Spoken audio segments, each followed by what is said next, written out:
Alright, Bold and the beautiful fans, today we're dragging the king of indecision, the human waffle himself, Ridge Forrester. The man who's been juggling Brooke and Taylor longer than some of us have been alive. Let's roast this soap legend. Ridge has married Brooke 8 times, Taylor multiple times, and still manages to sneak in kisses with random exes like Shauna. And yet, this man has the nerve to lecture others about loyalty. Sir, your destiny changes faster than Forrester fashion trends. If flip-flopping were an Olympic sport, Ridge would have more gold than Michael Phelps. As the so-called favorite son, Ridge plays favorites harder than any parent on this show. Steffi? She can commit murder and he'll call it self-defense. Thomas? Constantly under attack. Hope? He acts like she's the devil. Fans call him a giant douchebag, and honestly, that's generous. He's basically a spoiled brat in a designer suit, demanding loyalty he never actually gives. Ridge tells Brooke she can't see Deacon, but then he's out here crashing weddings and kissing Taylor whenever he feels confused. He blames the Logans for everything, while his own affairs wreck families left and right. Ridge, buddy, if hypocrisy were fabric, you'd design a whole couture line with it. Limited edition, the Do As I Say, Not As I Do collection. Now let's talk business. Ridge is co-CEO of Forrester Creations, but half the time he's too busy arguing over Brooke or Taylor to actually run the company. Rejecting ideas, storming out of meetings, quitting over takeovers, dude's more dramatic than the clothes on the runway. If Forrester relied on Ridge's leadership, it would have been bankrupt before Y2K. Old Ridge, Ron Moss, was basically a dark-haired Ken doll. No facial expressions, but at least he lipped the part. New Ridge, Torsten K, growls through every line like he's auditioning for a Batman reboot. Fans argue which Ridge is worse, but let's be real, they're both giving styrofoam cup energy in different fonts. And of course, Ridge is untouchable. Survived paternity bombs, comas, falls, prison, writers refuse to make him actually suffer. Meanwhile, he struts around judging everyone else. Fans have been yelling "grow up" at this man since 1987. One day, that ego is gonna crash harder than Rick falling off the roof, and honestly, I'll be watching with popcorn. So yeah, Ridge Forrester, the eternal playboy, the indecisive CEO, the hypocrite king. Love him, hate him, or fast forward through his grumpy growls, he's been fueling this soap's chaos for almost 4 decades. Drop your Ridge roast in the comments, smash that like button if you're tired of his back and forth with Brooke and Taylor, and subscribe for more B&amp, B-draggings. Trust me, with Ridge, the roast material writes itself. Okay, so let me just throw this out there. Have you ever had that friend? You know, the one who keeps showing up at parties alone, like without their partner, without their kid. And you're like, wait, are they single now? Did something happen? Or are they just like low-key dipping their toe back in the scene? Well, that's kind of how I feel about Thomas Forrester right now on The Bold and the Beautiful. He popped back up on our screens, looking sharp as ever, but, no Paris, no Douglas. Just Thomas, solo. And it's giving me major red flag vibes. Like, is he even sticking around? Or did Brad Bell just call him in for a quick little cameo? So, here's the deal. Today we're diving into some hot speculation about where the show's headed. We're going to break down why I think Thomas is already on his way out again. The theory that his return was basically just to cover Steffi's maternity leave.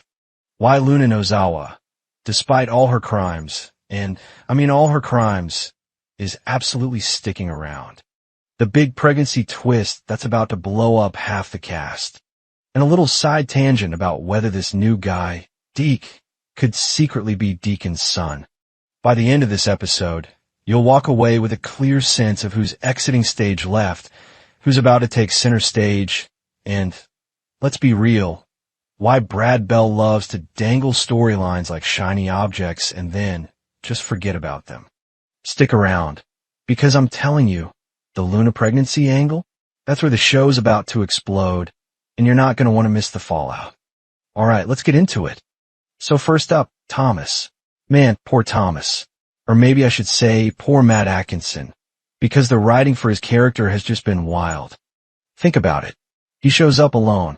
Like, not even a phone call to Paris. Not even a hey, Douglas says hi from Paris. Nothing. If this guy was really meant to be sticking around, Douglas would have at least been mentioned, right? I mean, that's his kid.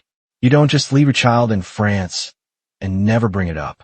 It feels like the writers didn't even bother to create continuity, which is usually code for this isn't a long-term storyline. And here's the kicker. Matt Atkinson's name is popping up in the recurring credits. Not contract, not full-time cast. Recurring, which is like the soap version of We'll Call You If We Need You. That right there tells me he's not meant to stick around. He's more like filler right now. Plus, and this is big, there's just no room in the storyline for him. Hope. She's already tangled up between Liam and Carter. Brooke?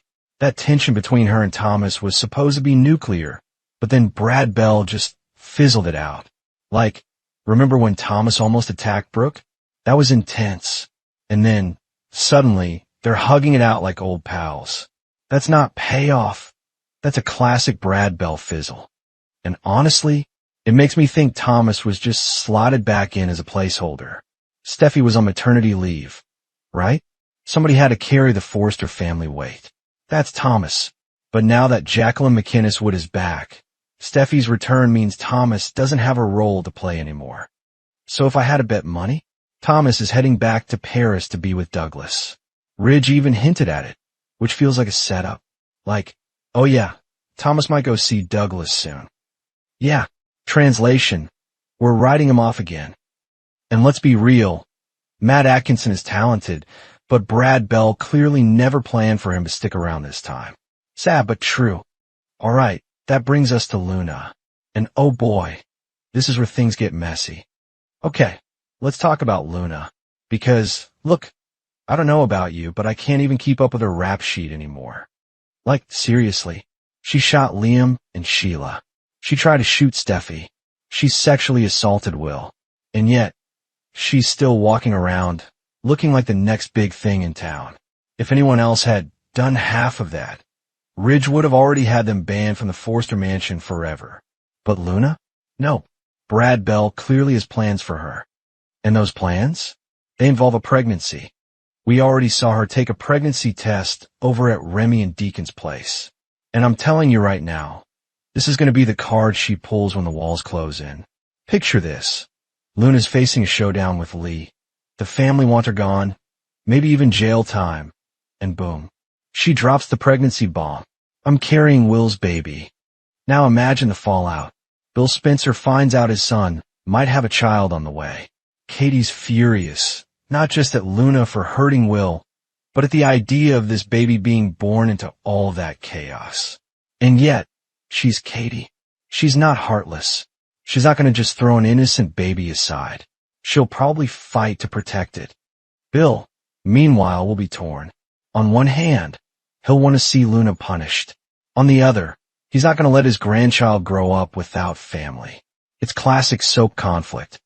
And let's not forget Lee. Oh, Lee's going to be the one demanding a paternity test. She's not just going to take Luna's word for it. And you know what that means? Drama.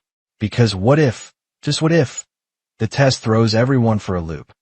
Also, can we just pause for a second and appreciate how insane it is that Luna, of all people, might end up cementing herself in the Spencer family through this baby? Like, talk about the ultimate redemption arc. Yeah, I committed some crimes, but hey, surprise grandchild. That's soap gold. But wait, because the ripple effect is huge. Will has to break the news to Elektra. Katie's stuck between fury and compassion. Bill's torn between justice and family. Deacon? He's ready to throw Luna out of town. And Remy? Well, that's a whole other can of worms we gotta open up next. Alright, let's get into this Deke thing. Or should I say Remy? Or maybe Deacon Jr. Because I swear, there's something going on here. First off, did you catch the way Deke reacted to Luna? Like, it wasn't just casual. He seemed to recognize her. There was this spark of familiarity, like he knew more than he was letting on. And honestly, that makes me think Brad Bell is setting up a bombshell reveal. Deke might be Deacon's son. And here's why I'm not writing this off as a wild fan theory. If you look at young Sean Cannon, back in the day, and then look at Harrison Kahn, who plays Deke, the resemblance is there. Strong jawline, same smirk, even the same kind of energy. So fans notice stuff like that. And I think the casting choice was deliberate. Now imagine what that does to the Luna storyline. If Deke is Deacon's son, then suddenly Deacon has skin in the game. He's not just some guy who's annoyed at Luna. He's a dad whose kid is wrapped up in this pregnancy drama. That would make his reactions way more personal. Plus, think about the connections. Deacon already has a messy history with Bill and Katie. If his son gets dragged into a scandal with Luna and Will, it ties the families even tighter. It's like Brad Bell's favorite thing. Interlocking drama across multiple clans. And you know what? This would explain why Luna's storyline feels so untouchable right now. She's being positioned as a connector. She's not going anywhere because she's the glue tying the Spencers, the Forresters, and even Deacon's world together. So yeah, mark my words, Deke is not just some random side character. He's got legacy written all over him. Alright, let's wrap this up. So here's what we've got. Thomas Forrester, pretty much already halfway out the door. Came back alone, no Douglas, recurring credits, no storyline space. I'd bet good money he's heading back to Paris soon. Meanwhile, Luna Nozawa, despite an actual criminal record's worth of crimes, is about to get the kind of storyline that makes her uncancelable. She's pregnant. She's probably going to claim Will's the father. And suddenly, she's tied into the Spencer family forever. Cue the paternity drama, custody battles, and endless moral debates. And don't sleep on Deke. That kid's not just background. There's too much resemblance, too much reaction, for him not to be Deacon's son. If that's true, then boom, we've got another legacy character in the making. So, big picture, Thomas is out, Luna's in, and Brad Bell's setting up the next wave of chaos that's going to ripple through at least 3 families. Now, my final thought is this. Brad Bell loves to play long games. Sometimes he fizzles stories out, yeah. But other times, he plants seeds that don't pay off until months or even years later. And I think with Luna, he's planning something big. So, here's my challenge to you. Pay attention to the small details. The glances, the offhand lines, the little hints, because that's where the real spoilers live. If you dug this breakdown, do me a favor. Subscribe to the podcast, follow me on socials, and hit me up with your theories. Do you think Thomas is really leaving? Is Luna's baby even Will's? And is Deke secretly Deacon's kid? I want to hear it all. Until next time, keep your remote handy, because B&B's about to get messy.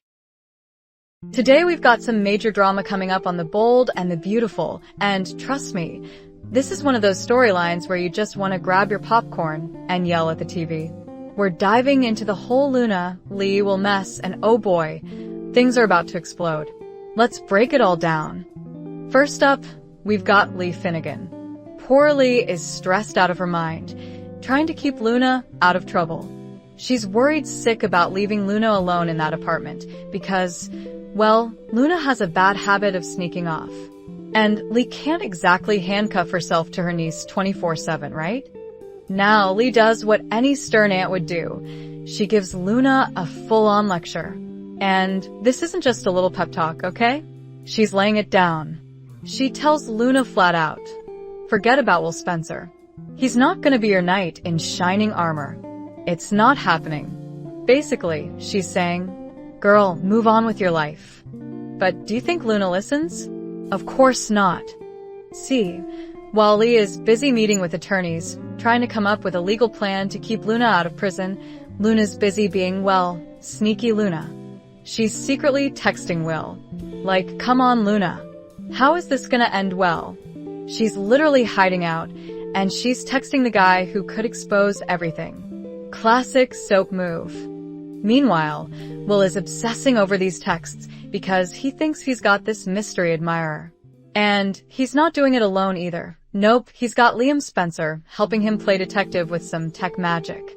Together, they trace the messages right back to Lee's apartment building. Oh, You know what that means. Will's about to show up. And he doesn't waste time either. He barges right in, calling out for whoever's been texting him. He's like, I know you're here. Mystery texter. And Luna? She's literally hiding behind the bathroom door, probably shaking in her boots. The tension here is insane. Now here's where it gets juicy. Luna might actually come out of hiding. Why? Because in her head, she thinks she and will have this cosmic love connection. She might just be delusional enough to reveal herself, thinking he'll be thrilled she's alive. Spoiler alert, he's not going to be thrilled. In fact, when Will realizes that Luna's alive and that she's the one who's been playing him, especially when he was drunk, oh, he's going to lose it. We're talking a full-on furious meltdown. And honestly, who can blame him? But just when the screaming match is heating up, guess who walks in? That's right, Lee. She's about to come home to pure chaos. She's got Will shouting, Luna probably trying to defend herself, and everything she's been working so hard to cover up just unraveling right in front of her eyes. And of course, Will's not gonna hold back.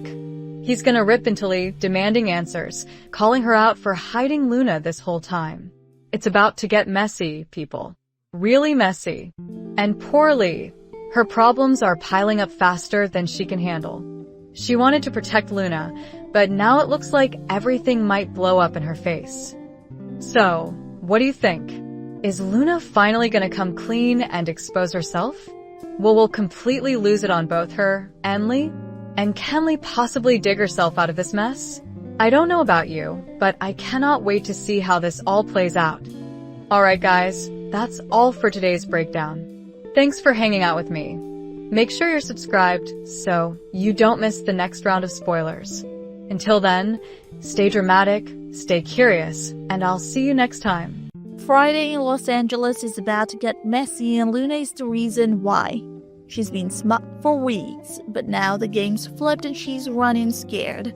Luna on the run. After her tense showdown with Will, Luna finally realizes he's not bluffing. If he calls the cops, she's looking at jail time, and that's not an option she's willing to entertain. Instead of sticking around, Luna bolts out of Lee's apartment before Will can stop her. Will's left standing there furious and probably wondering what kind of storms she'll stir up next. Will's next move. The timing couldn't be worse. Katie calls just as Will is trying to collect himself. Katie's been hearing nothing but sweet things about Will from Electra, which only makes his guilt worse. The last thing he wants is for Electra to know Luna was the woman in his bed that night. It wasn't his fault, sure, but explaining that wouldn't make it hurt any less. Now he has to decide if keeping quiet is better than telling the truth. Remy's big surprise. Meanwhile, Luna's busy plotting her next move and winds up knocking on Remy's door. His jaw practically hits the floor when he sees her. He thought she was dead. Luna pleads for a place to hide, insisting she can't go back to prison. Remy's torn between doing the right thing and getting dragged into her mess all over again, but it looks like he'll let her stay, at least for now. I kinda like Remy at this point. His star was a little rocky, but I feel like he's a really good actor and his storylines have so much potential. Trouble still ahead. Even on the run, Luna isn't done scheming. She'll be cooking up her next move while Will wrestles with the truth. And if Electra catches even a hint of what happened, things could get explosive. So that's Friday's dose of drama. A runaway Luna, a guilty Will, and a stunned Remy, suddenly playing host to the most dangerous house guest in town. Are you team